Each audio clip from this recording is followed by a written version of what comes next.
Тақырыбы жарықтың сынуы. Неге су ішіндегі қарындаш иілген болып көрінеді?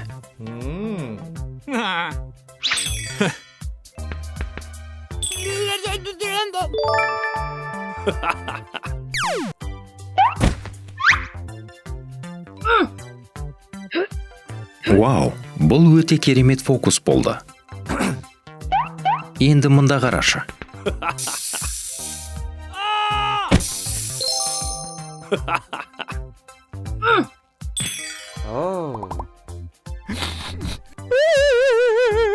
Эй, жылауды тоқтат. Сенің сиқырлы таяғың иілгенде, сынғанда жоқ.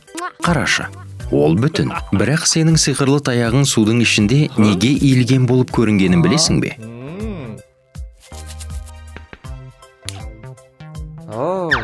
Бұл жарықтың сыну құбылысына байланысты. Жарықтың сынуы жарықтың бір ортадан екінші ортаға өткен кезде бағытының өзгеруі.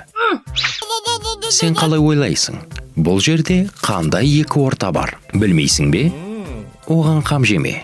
Мен саған айтып беремін. Бұл ауа мен су.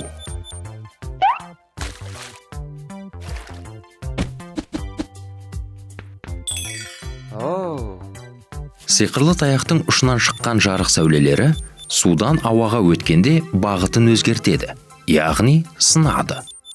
Бұл сынған сәулелер біздің көзімізге жеткенде, біздің көзіміз оларды түзу сызықтар ретінде кері қарай қадағалайды. Сол себепті сәулелер бастапқы нүктесінен сәл жоғарырақ нүктеден шыққандай болып көрінеді. Сондықтан сиқырлы таяқ судың ішінде иілген болып көрінеді. Сиқырлы таяқ сияқты дәл солай су ішіндегі қарындаш та иілген болып көрінеді.